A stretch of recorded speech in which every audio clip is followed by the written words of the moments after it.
Welcome everyone. In the previous lecture, we'll discuss the excretory system. Introduction of excretory system, the about the structure of kidney, longitudinal section and the structure of nephron. Nephron के structure पर हमने छोड़ा था. अब जो major part है इस chapter का वो है फंक्शन ऑफ किडनी. किडनी का फंक्शन क्या है तो ये हमें पढ़ना है. आपको यहाँ पे छोड़ के गए थे और यही तीन चीज़ें हैं जो फंक्शन है जो हमें पढ़ना है, जो क्वेश्चंस आते हैं. बाकी छोटे छोटे चीज़ें उसमें से ऑब्जेक्टिव टाइप क्वेश्चन पूछता है. क्लियर. तो फंक्शन ऑफ किडनी, सबसे पहले फंक्शन यहाँ पे देखिए दो है. एक है urine formation and the second one is osmo regulation. यही दो हमें पढ़ना है, यही फंक्शन है. फंक्शन ही ज्यादातर पूछता है डायग्रामेटिक बेस पर बनाकर. अब यूरिन फॉर्मेशंस की पहले बात करते हैं. यूरिन फॉर्मेशंस के लिए 3 स्टेप्स हैं. 3 steps to form urine. First is ultra filtration, second is selective reabsorption and third is tubular secretion. ये 3 स्टेप्स है यूरिन के फॉर्मेशन की. अब बात करते हैं थोड़ा सा फिर से नेफ्रॉन के स्ट्रक्चर की. देखिए ये जो आपकी आर्टरी आई है that is called the efferent arteriole. Efferent arteriole artery का फंक्शन आपको पता है कि जो चीजें हार्ट से किसी ऑर्गन्स में जाती हैं वो वेसल्स हैं जो ब्लड को लाती हैं, और एफरेंट जो लेकर जा रही है यहां से. And this net like structure is the glomerulus and this cup like structure is the Bowman capsule. This folded structure which is attached to this Bowman capsule or very close to that Bowman capsule is the proximal convoluted tubule. Proximal convoluted tubule है, ये इसके पास है इसलिए इसको proximal कहते हैं. P for pass, P for proximal. Now this proximal tubule is lead to a hairpin like structure. hairpin like U shape का होता है. तो ये जो नीचे आ रहा है that is called the descending लिम, और फिर ये और थिन हो जाती है, नैरो हो जाती है, that is called the loop of Henle. फिर ऊपर की ओर ये मुड़ती है that is called the ascending limb and this ascending limb further get convoluted, फिर से फोल्डेड होते हैं, that is called distal convoluted tubule. तो डिस्टल मतलब दूर पर है, डिस्टेंस पर है, किससे? बाउमैन कैप्सूल से, ये दूर है. And this distal convoluted further connected to a collecting duct. Collecting duct में यहाँ पे आके कलेक्ट हो जाते हैं. क्लियर. तो ये है आपका. अब बात करते हैं फंक्शन की. First is ultra filtration. Ultra filtration जो होता है वो आपका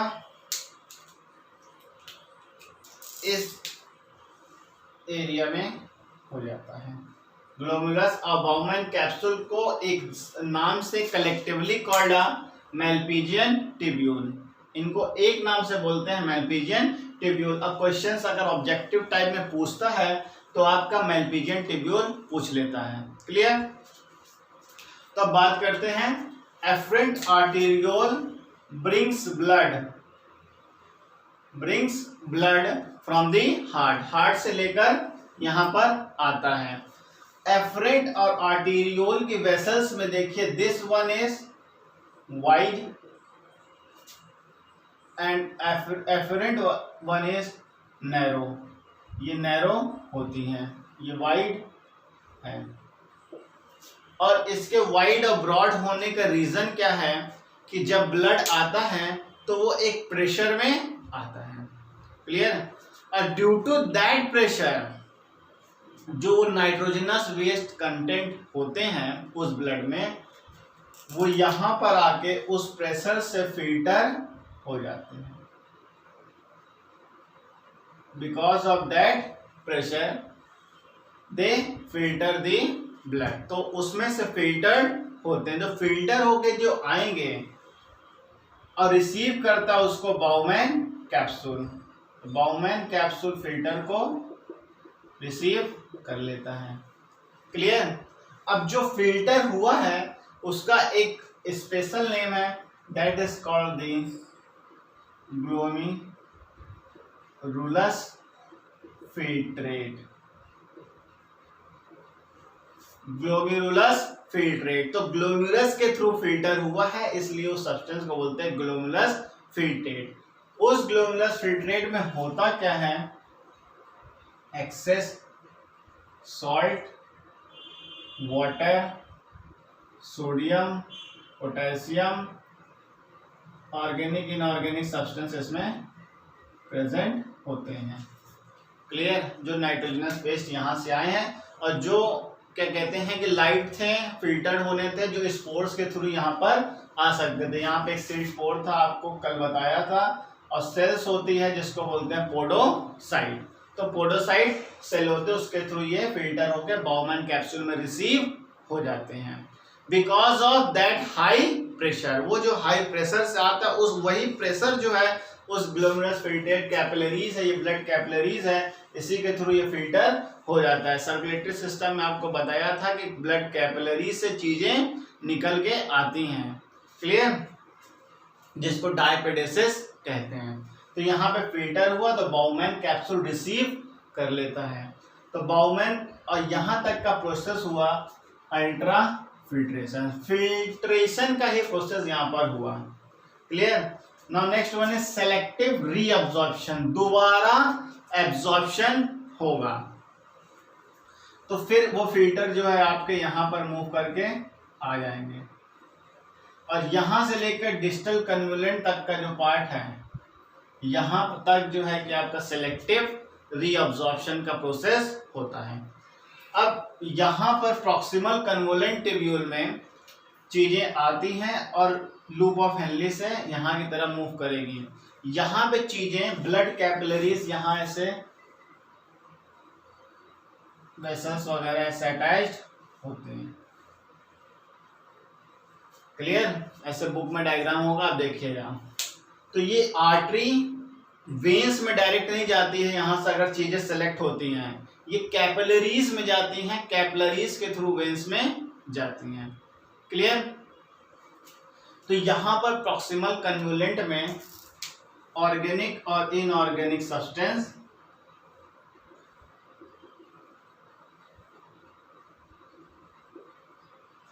रीअब्सॉर्ब हो जाते हैं। इस पूरे प्रोसेस पे रीअब्सॉर्प्शन हो जाता है। क्लियर। अब यहां पे जब रीअब्सॉर्प्शन होता है तो उस रीअब्सॉर्प्शन में प्रॉक्सिमल कन्वोलेंट ट्यूब्यूल क्या रिसीव करता है, क्या किस चीजों को ऑब्जॉर्ब करेगा, लूप ऑफ हेनली किस चीजों को ऑब्जॉर्ब कर रहा है और डिस्टल कन्वोलेंट किस चीजों को ऑब्जॉर्ब कर रहा है। तो सबसे पहले बात करें प्रॉक्सिमल कन्वोलेंट ट्यूब्यूल की, यहाँ पे लिख रहा हूं। Proximal convoluted tubule absorb water, water को ऑब्जॉर्ब करेगा प्लस ग्लूकोज को ऑब्जॉर्ब करेगा, सोडियम को भी प्लस क्लोराइड को। Absorb excess water, sodium, chloride plus glucose, ये प्रॉक्सिमल कन्वोलेंट ट्यूब्यूल एब्जॉर्ब करता है। फिर उसके बाद चीजें आती नीचे आएगी। लूप ऑफ हेनली में जो एब्जॉर्प्शन होता है वो absorption of water plus sodium का एब्जॉर्प्शन होता है। फिर चीजें आगे जाती हैं। डिस्टल कन्वोलेंट ट्यूब्यूल में absorption of water and chloride हो जाता है।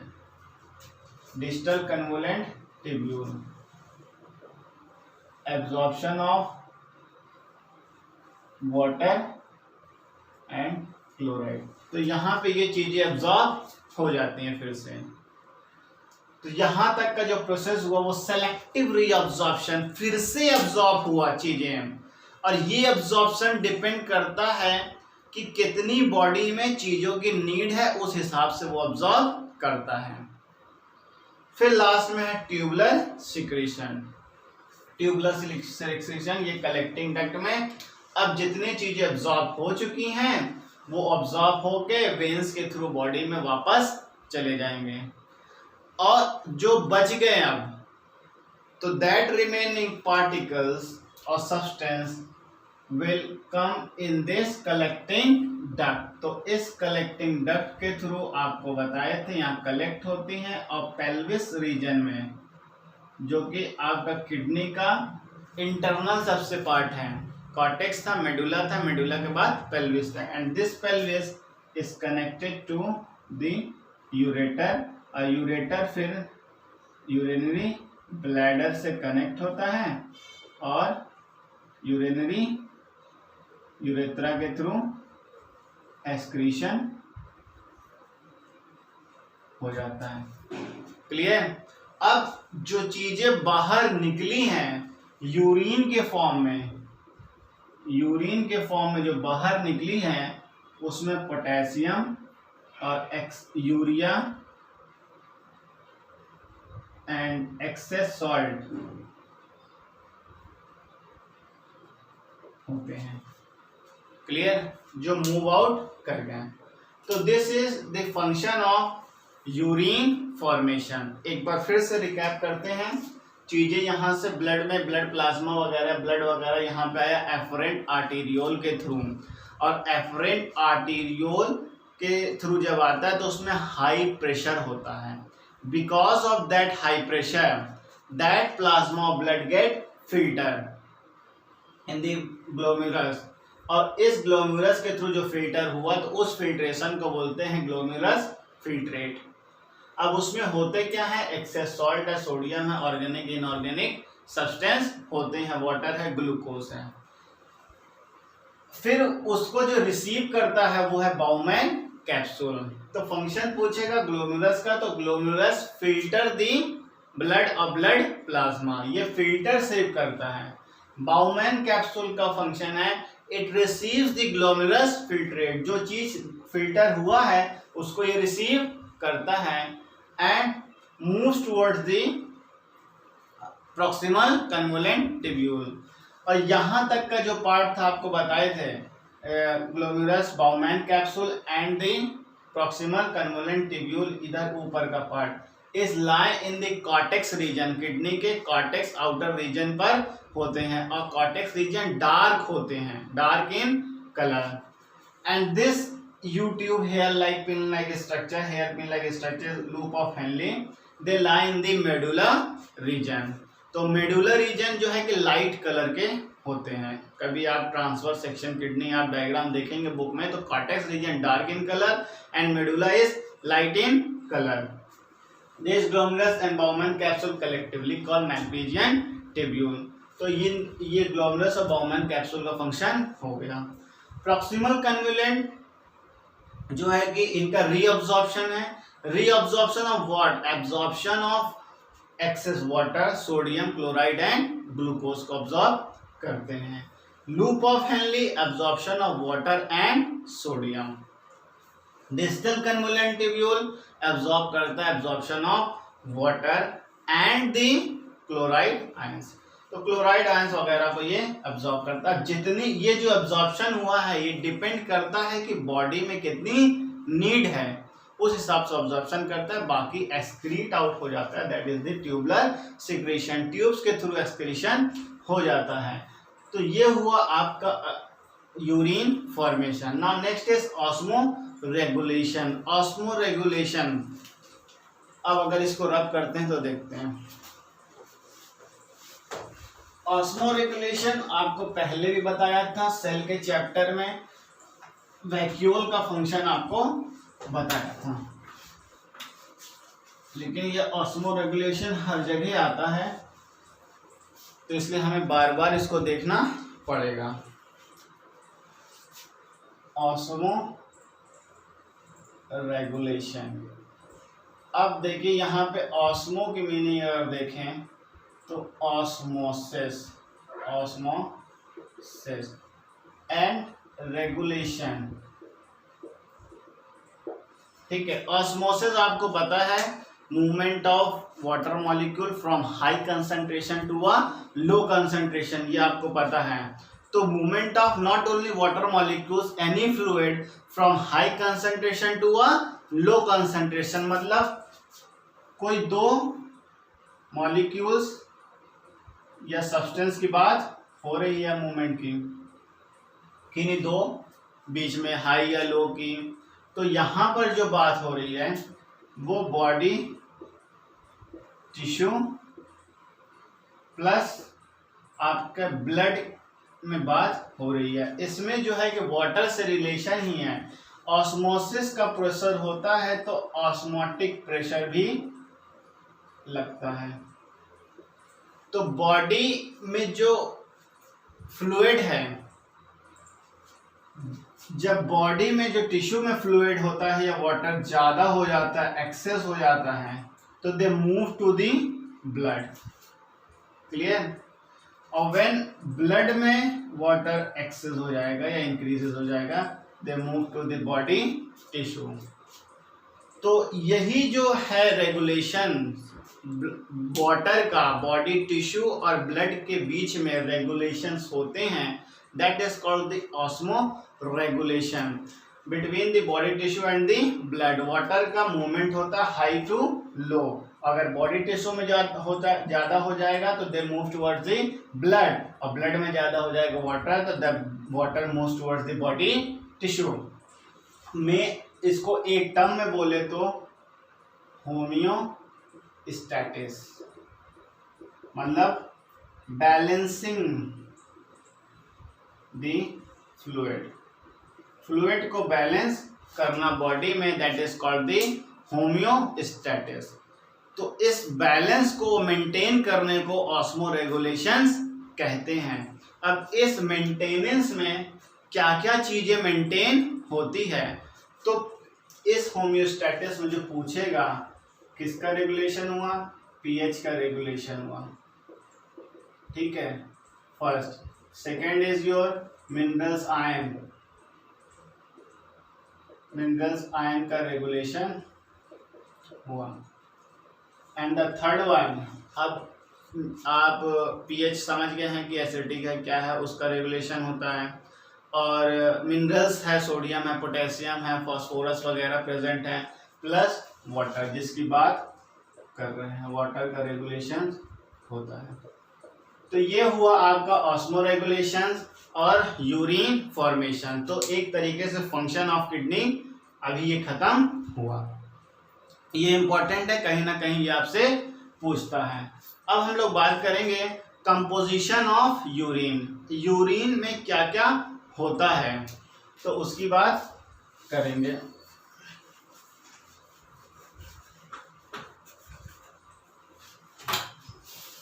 कंपोजिशंस मतलब substance present in that particular thing, जिसकी बात कर रहे हो किससे बना हुआ है। तो कंपोजिशन ऑफ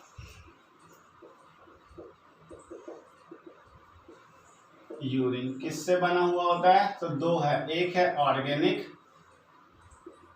दूसरा इनऑर्गेनिक। अभी हम ये वर्ड यूज ही कर रहे थे, ऑर्गेनिक और इनऑर्गेनिक।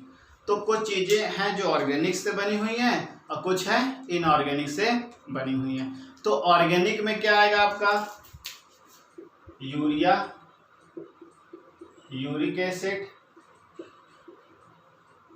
Creatinine and others. ठीक है, तो इनका कुछ परसेंट में प्रेजेंट होता है, वो नहीं पूछेगा क्या प्रेजेंट होता है, सिर्फ ये पूछेगा। अब इनऑर्गेनिक में sodium chloride, potassium chloride, sulphuric acid, phosphorus, ammonia, ठीक है, एंड अदर्स में इसको डाल दीजिए। तो ये प्रेजेंट होते हैं ऑर्गेनिक इनऑर्गेनिक में। कैल्शियम भी डाल लीजिए, कैल्शियम भी इंपॉर्टेंट है।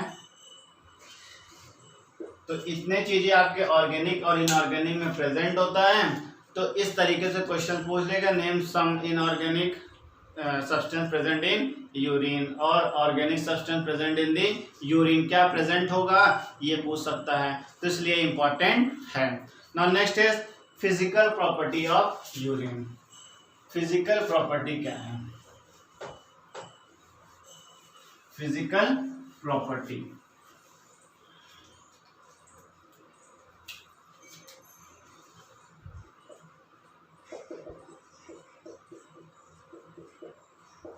Physical property of urine. अब फिजिकल प्रॉपर्टी की बात करें तो उसका कलर कैसा है, एसिडिक है कि बेसिक है, पीएच क्या है, ओडर क्या है और स्पेसिफिक ग्रेविटी क्या है। तो सबसे पहले कलर की बात करते हैं। तो the colour of urine is clear yellow. Clear yellow. अब येलो कलर पूछेगा किस वजह से होता है? बिकॉज ऑफ या due to presence of pigment, due to the presence of a pigment called urochrome. Urochrome, chrome जैसे गूगल क्रोम आप करते हो, चीजों को सर्च करते हो, यहाँ पे भी क्रोम है, पर यहाँ uro, uro means related to urine. U for uro, U for urine. Connect करोगे चीजों को तो आपको हमेशा पता रहेगा। तो ये पूछेगा, ये इंपॉर्टेंट है, यूरोक्रोम क्या है या किस वजह से येलो है, ये पूछेगा। पिगमेंट आपको बताना पड़ेगा। वॉल्यूम की अगर बात करें कि कितना एक्सक्रीट आउट होता है वन डे में, तो 1 to 1.5 litre excrete out daily. PH 5 to 8, तो स्लाइटली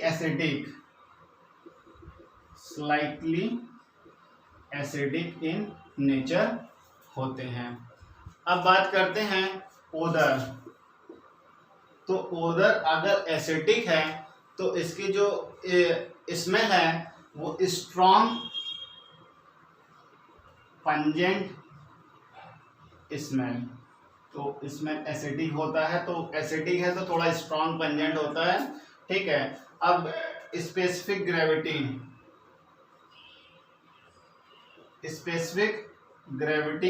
तो स्पेसिफिक ग्रेविटी जो है इसकी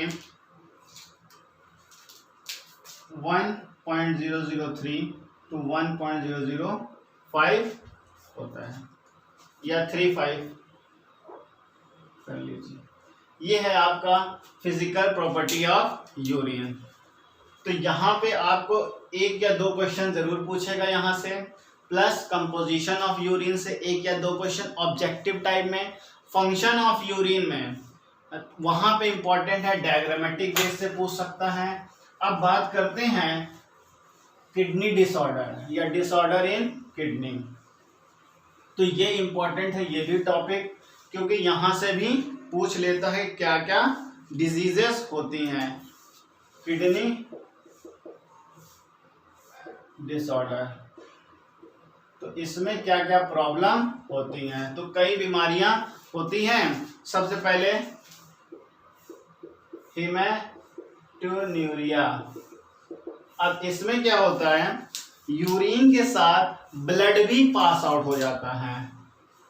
blood pass out with urine, urine के साथ ब्लड भी पास होता है, that is called the hematuria. Now next is like glucosuria. अब ग्लूकोन्यूरिया में क्या है, glucose, excess glucose pass with या पास आउट विथ यूरिन। और इसमें क्या होता है कि due to lack of insulin, insulin की कमी से, due to lack of insulin. तो थोड़ा सा डीप में अगर पूछेगा कि ग्लाइकोन्यूरिया क्या है, क्यों ग्लूकोज ज्यादा होता है, गिव रीजन टाइप में अगर पूछा तो due to lack of insulin. Insulin अगर कम होती है बॉडी में तो ग्लूकोज ज्यादा पास आउट हो जाएगा। Now next is polyuria. Polyuria, poly मतलब ज्यादा, ज्यादा क्या, यूरिक एसिड, यूरिक एसिड का एक्सक्रीशन होता है, या फिर कहेंगे यूरिन का due to lack of ADH. ADH आपका हार्मोन है, एंटी डायूरेटिक हार्मोन। तो ये जब कम हो जाता है तो यूरिक एसिड या यूरिन का फॉर्मेशन ज्यादा हो जाता है, तो urine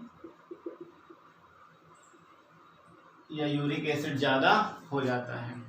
now next is gout.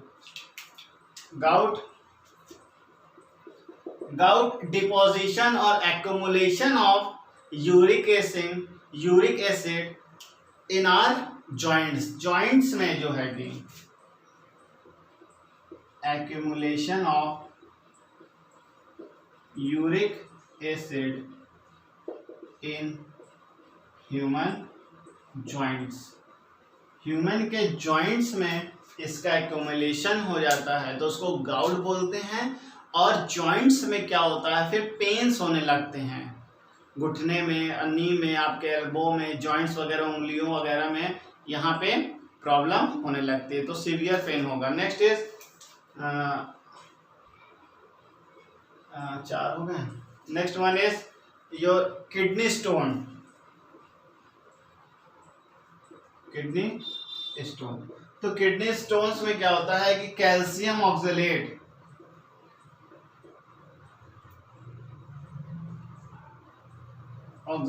का डिपोजिशन हो जाता है किडनी में या यूरिनरी ट्रैक्ट्स में, तो प्रॉब्लम्स होती है यूरिन पास आउट के थ्रू। तो ये किडनी डिसऑर्डर है, तो इसमें से क्वेश्चन जरूर पूछता है, ये इंपॉर्टेंट है। कैल्शियम ऑक्सलेट कहिए या फिर कैल्शियम फॉस्फेट है तो वो स्टोन्स बन जाते हैं, that is called the kidney stone. तो ये इंपॉर्टेंट है, 5 डिजीज होते हैं रिलेटेड। अब एक होते हैं आर्टिफिशियल किडनी। अब किडनी जब खराब हो जाती है तो क्या होता है, तो उसमें क्या होता है कि डायलिसिस का प्रोसेस होता है, उसी को कहते हैं आर्टिफिशियल किडनी। उसमें क्या होता है कि ब्लड जो है कि आर्टरी के थ्रू यहाँ से पास आउट होता है, डायलिसिस मशीन में जाती है और फिर वहां से वो फिल्टर होता है और उस डायलिसिस में एक्सेस सॉल्ट और क्या कहते हैं कि यूरिया को निकालते हैं। जो एक्सेस सॉल्ट या यूरिया बढ़ जाता है उसको निकालते हैं और फिर उस जो ब्लड फिल्टर होता है उसको हम वेन्स के थ्रू फिर दूसरे आर्म्स के थ्रू बॉडी में डाल देते हैं या फिर वेन्स में डाल देंगे। तो ये जो प्रोसेस हुआ इसको बोलते हैं आर्टिफिशियल किडनी। और एक होता है ट्रांसप्लांटेशन ऑफ किडनी। जब किडनी खराब हो जाती है तो किडनी को ट्रांसप्लांट किया जाता है, बदला जाता है। और आर्टिफिशियल किडनी डायलिसिस की जो प्रोसेस होती है उसमें ब्लड को फिल्टर किया जाता है, उसमें से एक्सेस सॉल्ट प्लस यूरिया को बाहर निकाल लेते हैं और फिर से उसको बॉडी में डाल देते हैं। तो ये था आपका एक्सक्रीटरी सिस्टम जो आज खत्म होता है। अब एक क्वेश्चंस मैं आपको दे रहा हूं, उसको करिएगा। सबसे पहले आपको first question, you have to give the formation of urine, the steps of formation of urine. Urine का फॉर्मेशन कैसा होता है, 3 स्टेप्स है, उसके नाम बताइए कमेंट सेक्शन में। And second, name the disease which is occur due to the lack of ADH। ADH anti diuretic hormone की कमी से कौन सी डिजीज होती है, तो इसका हमें आंसर कमेंट सेक्शन में दीजिए। और नेक्स्ट लेक्चर के साथ आपको जल्दी मिलेंगे। Thank you.